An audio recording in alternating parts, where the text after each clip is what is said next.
आपको याद होगा कि जब हमने 4 साल पहले जनधन योजना शुरू की थी तो कितना मजाक उड़ाया गया था।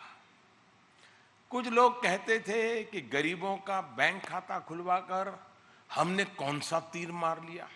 ये डायलॉग याद होंगे आपको। अगर ये मीडिया वालों की पुरानी चीजें खोजोगे तो सब मिलेगा उसमें।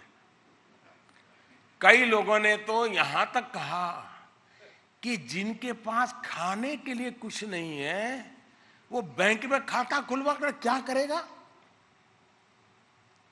ऐसी ही मानसिकता की वजह से हमारे देश में आजादी के इतने वर्षों बाद भी आधे से ज्यादा लोगों के पास बैंक खाते नहीं थे।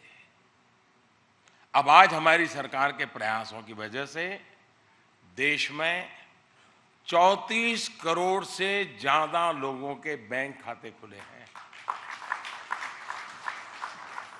और एक रिपोर्ट ये कहती है कि दुनिया में जितने खाते खुले करीब करीब उतने ही अकेले हिंदुस्तान में खुले।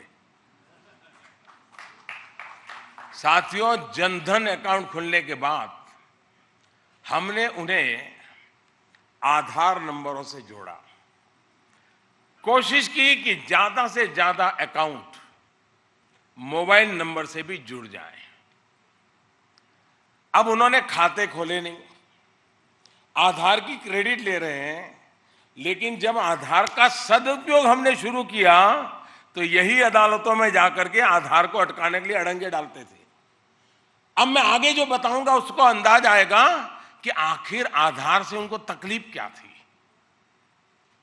उनके पेट में दर्द क्यों हो रहा था, क्यों अदालत में जाकर के आधार को रोकने के लिए दिन रात एक किए।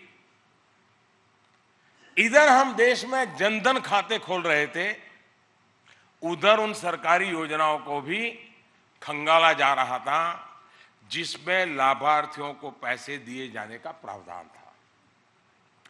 पहले ये पैसे कैसे मिलते थे, कौन बीच में उन्हें पचा जाता था, मुझे किसी का वर्णन करने की जरूरत नहीं, आपको भली भांति पता है। भाई और बहनों, हम एक एक करके योजनाएं खंगालते गए और उन्हें जनधन खातों से जोड़ते गए।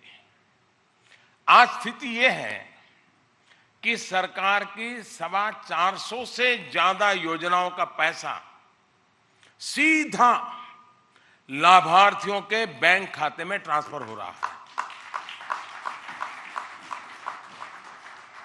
हमारी सरकार के दौरान करीब करीब 6 लाख करोड़ रुपए, ये छोटा अमाउंट नहीं है जी, 6 लाख करोड़ रुपए केंद्र सरकार ने सीधे उन लाभार्थियों के खाते में सीधे जमा करवाए हैं।